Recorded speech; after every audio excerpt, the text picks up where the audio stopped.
Welcome to Real Estate Radio Live, an informative and engaging podcast discussing everything you need to know about the world of real estate. Your host, Mike D'Ambrosio, provides you with insight and guidance on how to buy, sell, finance, and invest in real estate and much, much more. And now, to guide you around the world of real estate, here's your host, Mike D'Ambrosio. Welcome into Real Estate Radio Live, the podcast series. I'm Mike D'Ambrosio, real estate professional and your host. We hope you are enjoying our new podcast format. It's the same great information and education that you're used to, just accustomed to, but with the benefit of minimal commercial interruptions, which is always a good thing. Download the podcast on iTunes, Stitcher, or simply go to RE Radio Live. And you can make sure to get our app, the RE Radio Live app, in the iTunes store, and you can follow the show. And if you could, pretty please rate our show, and you can go on and give us a good rating and a review. We would appreciate that. For all things real estate, don't hesitate to reach out, MikeDsells.com. That's MikeDsells.com. You can email me, Mike at RERadiolive.com, or you can text or call in 408-630-0101. And I'd like to shout out and thank our sponsors, or my sponsors for the Monday show, Starburst Construction and Taps Termite. We just brought them back on this year, and we're going to be having them on throughout the year. I think Starburst is set to come on every other month, and Taps is going to be coming on quarterly. So we're going to have some good times with Starburst Construction and Taps Termite as we have in the years past.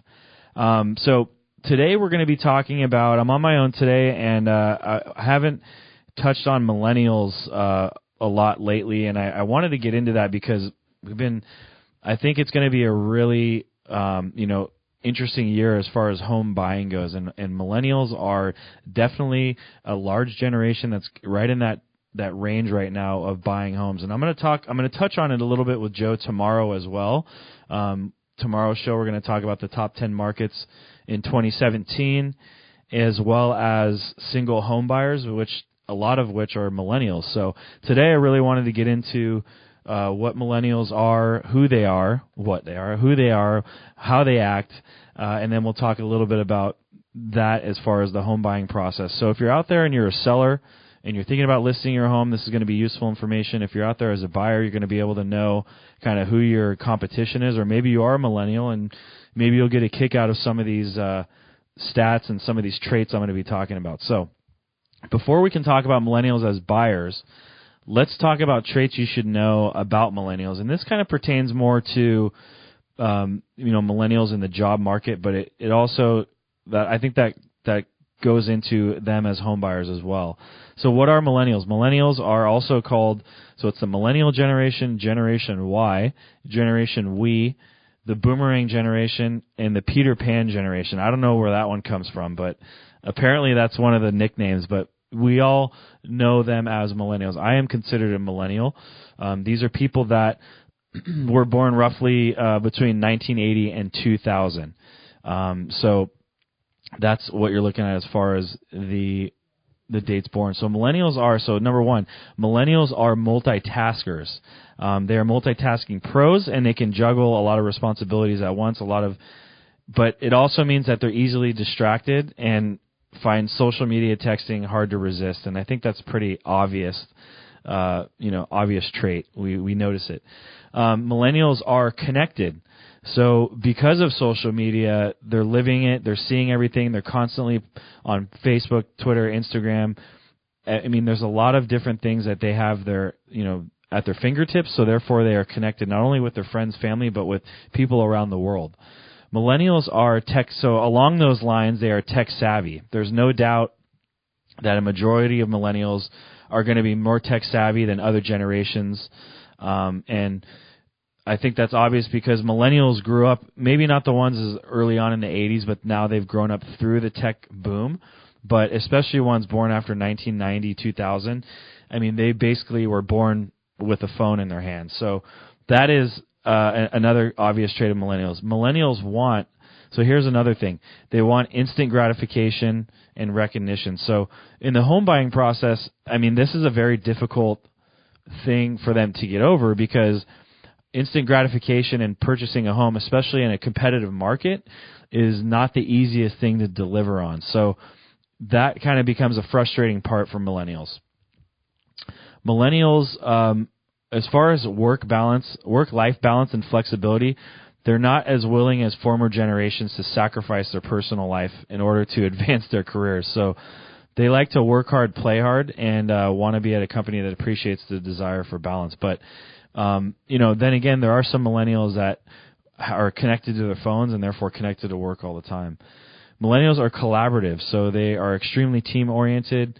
They enjoy collaborating and building friendships with colleagues and with other people.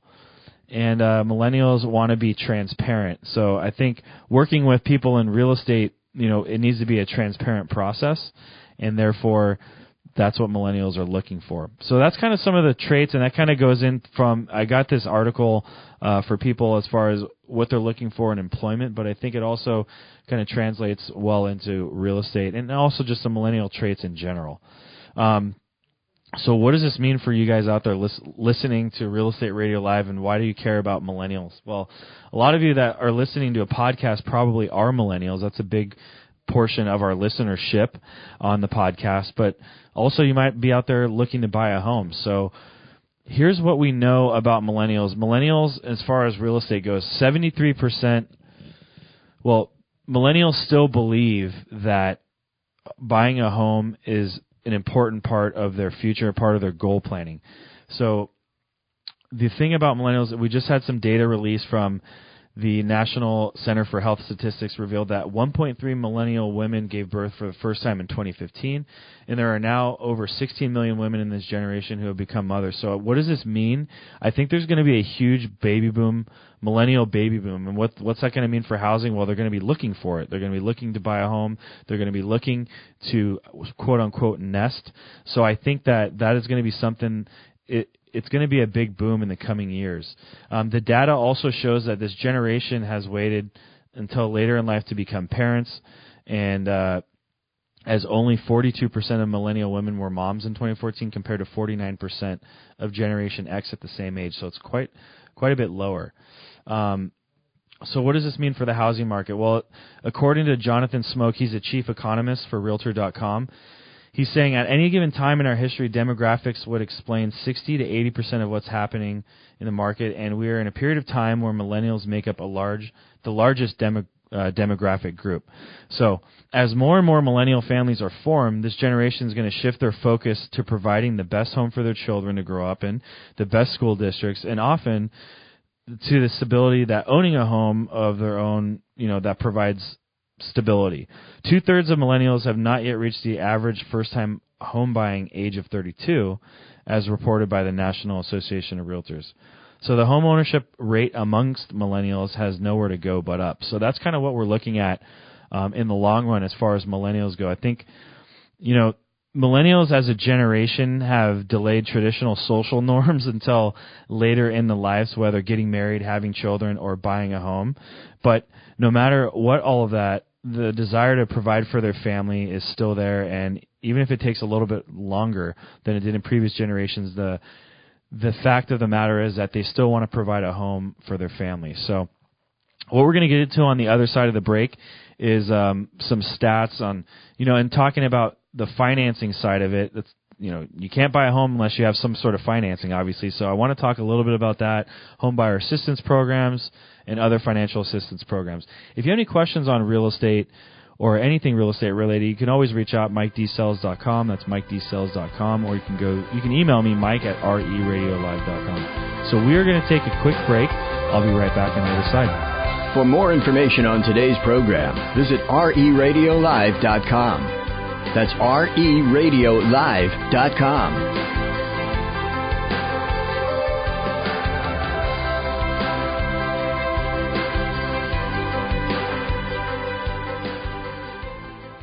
Do you know Mike D'Ambrosio, reputable real estate professional in the Silicon Valley? He was born and raised here in Silicon Valley. He's very excited to be working in a geographic area that he loves and knows well. He firmly believes that this is the best place to live in the entire country. He specializes in Bay Area real estate. Are your family's needs changing? Are your parents in need of changing living conditions? Are your children first-time home buyers? Do you just want to expand your income revenue stream through real estate investments? He would be happy to meet with you and discuss your options while explaining the advantages of using his team to expand your opportunities of owning real estate in the Bay Area. He's dedicated to providing you quality, honesty, and creativity in every real estate transaction. He's highly recommended by many for his attention to his clients' needs and by making sure that your experience is as enjoyable and as painless as possible. Real estate transactions are not small tasks, and that's why they should be done efficiently, smartly, and as thoroughly as possible. That's his promise to you. Whether you're buying or selling, let him put his expertise and experience to work for you and make your transaction a smooth and enjoyable one. The time is now. Don't let another opportunity slip by. Call him directly at 408-630-0101. Email Mike at MikeDSells.com or visit his website, MikeDSells.com.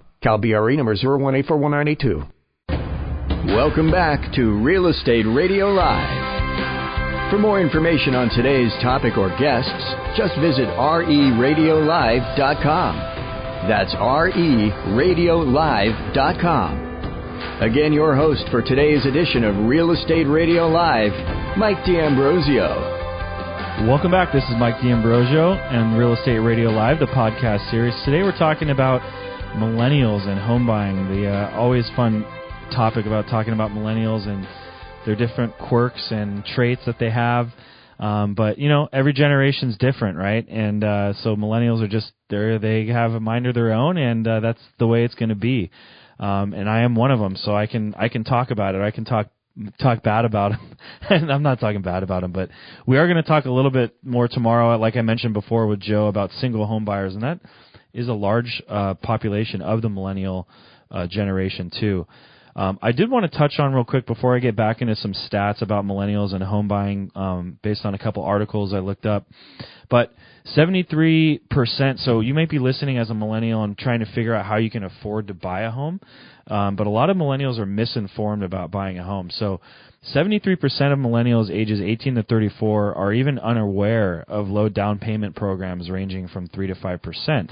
A lot of people, when they think about buying a home, think, oh, I need 20% down. Well, that's not necessarily true. There are a lot of low down payment programs. There's other financial assistance programs through whether it's the state, county, or city governments. And the three main types of down payment assistance programs would be grants. You guys might remember during the crash, there was a first-time home buyer grant from the federal government. I think it was about $7,500 or $8,000. That's no longer around, but there are different grants from the state. I talked about one a couple weeks ago on this program about the HOA Assistance Grant Program through the California Association of Realtors. So there are different grant programs out there, and these are funds that you don't have to pay back as long as you own and occupy the home for a certain period of time. There's second mortgage loan programs. You could talk to Joe about those, and those are usually offered by state or local governments, and sometimes they have low or zero interest rates. Payments are deferred over a specific amount of time. And then also there's tax credits too, mortgage credit certificates that could reduce federal income taxes and make more money available up front for your down payment and or closing costs. So there you have it. There's a couple different types of down payment assistance programs on top of the fact that you have low down payment ranging programs. And again, all of this you can talk to Joe Kuchera, who's the head honcho of Real Estate Radio Live, and we'll be talking more about that tomorrow as far as single home buyers go. But some of the home buyer assistance programs are like HUD provides grants to the state and local organizations. You have the housing finance agencies. You have the FHA, the Federal Housing Administration, which is one of the more popular first-time home buyer programs. And, you can get down payments as low as 3.5%, low closing cost, easier credit qualifying. There's energy-efficient mortgages. These allow lenders to extend a home loan amount for energy efficiencies and improvement costs. There's the 203K HUD program, which allows a borrower funds to complete home renovations as a part of their main mortgage. And then there's the USDA mortgage program, and this targets quality of life improvements in rural areas. So as you can see, there's a lot of homebuyer assistance programs, and if you're out there as a first-time homebuyer millennial, there are options. Don't be afraid. So speaking of that, I want to get into a couple more facts on millennials and buying homes. U.S. millennials total 66 million individuals and 24 million independent households. So if you think about, that's a large part of the population. If we have over 300 million people in the country, millennials make up 66 million of those. So that's a pretty big part of the population. 2/3 of millennials haven't reached the home buying age of 31. So 22% of them, almost a quarter of them, are under 25 years old, which is pretty young to be buying a house when the average is over 30. So we are, like I mentioned before, the first segment, we're probably set to see a pretty big boom of millennial buyers in the coming years, in the coming 5 to 10 years. It's going to be pretty interesting. Millennials are renting for a median of 6 years before buying. So, before 1980, a median of 5 years for renters was before that. So it's bumped up a little bit. Not a huge amount, but a little bit. Millennials are expected to form 20 million, not just 20 million new households by 2025. So within the next, 8 years, we're going to see 20 million new households by 2025. The median income for a millennial older than 25 is $38,220. Now I know that sounds a little bit low, but that, if you're listening in the Silicon Valley, but that is across the median for the whole country. So that's kind of what we are looking at right there. Millennials want to buy homes. They really want to buy homes. So in 2014, they did a survey that found a majority of millennials said they consider owning a home more sensible than renting for both financial and lifestyle reasons, including control of living space, flexibility in future decisions, privacy and security, and living in a nice home. Many young renters in the survey appear to be on the brink of home buying, and 49% said their next move would likely to be owning a home. And while millennials are more pessimistic compared with other age groups about their ability to buy a home, that survey found out that more of them had a positive outlook about purchasing a home. And I would guess that positive outlook is probably more positive across the country than it might be in the Silicon Valley. I think as a first-time homebuyer, it's a very daunting and scary task of buying a home when the actual median price here is almost $1 million. So, it's I would say probably across the country, it's a little bit more of a positive outlook than where we are, and maybe in New York too. So what are some of the reasons why young renters prefer owning a home? They did a couple other surveys. One of the reasons, 93% of people that were surveyed like having control over what you do with your living space. So I guess you could call them control freaks, but I think that, obviously you don't have control over your living space when you're renting. So I think that it's an attractive thing for them to be able to control the living space when they own it. 90% of the people surveyed like having a sense of privacy and security. And I think that's a good thing to have, is privacy and security. 81% say they'd like to be living in a nicer home. So what that tells me is, as a first-time homebuyer, as a millennial, when they're going to be making that next move, they most likely have been renting, and therefore they want to move into a nicer home, something that they feel good about coming home to, and just having a nicer place to live. 75% want a feeling of engagement with their community, and that's actually a larger percentage, I thought, than might be based on the fact that millennials really are kind of engaged more in technology and isolation, I guess you could call it. I know that's kind of a generalization, but I was really happy to see that almost three quarters of people surveyed wanted to feel engaged in your community. I think where that may come from is, a lot of millennials are into going out a lot, and one of the trends they're seeing in the city is people are okay with renting or buying smaller spaces because they spend more of their time out and about. They spend their time, they're not going to necessarily have their friends over for coffee or tea, they're going to go to a Starbucks or a Pete's and meet them there for coffee or tea. They're going to go out to dinner more. So they spend more time. They kind of use their home as a home base, and they spend more time out and about in the community. So I could see where that percentage would be larger because of that reason. And then 53% like to have flexibility in their future decisions. So not really sure where they're going with that, other than the fact that I guess they could use their house as leverage into leveraging it into buying something else, or using their house as a financial vehicle to maybe take money out or do different things with it. So 53% of them thought that. So, the other thing about millennials and home buying is as we touched on before, is, they're postponing home buying, especially in an area like the Silicon Valley, where it's super difficult to save up a lot of money to buy. So some of the reasons why is, A, they have insufficient credit score or history. They can't afford the down payment or closing costs, which I think is a big reason in the Silicon Valley. The third one is they have insufficient income for the monthly payments. And the fourth one is, and probably a huge one for millennials as college tuition has increased, is they have too much existing debt, whether that's credit cards or they owe student loans. So, we have to figure out some reasons and some ways to help these millennials tackle some of these problems that they're having with postponing home buying. But besides that, I really think there's going to be a boom in the millennial generation, especially the fact a large chunk of them are under 25. As they start getting into their later 20s, early 30s, there's going to be a huge boom in there. So if you're out there listening, thinking about selling, there's plenty of millennials out there looking at buying. If you're out there as a millennial and you're thinking about buying, just talk to a professional. You never know what you could qualify for, or establish a game plan on how to get to the point you want to get at buying a home. So there you have it. Again, I'm Mike D'Ambrosio. You've been listening to Real Estate Radio Live, the podcast for all things Real Estate Radio Live. You go to reradiolive.com, or you can check out my website, MikeDSells.com. And since I am a millennial, you can go to Facebook.com/MikeDRealEstate. Thanks for tuning in, everyone. Have a great week. You've been listening to Real Estate Radio Live. For more information on today's program, visit reradiolive.com.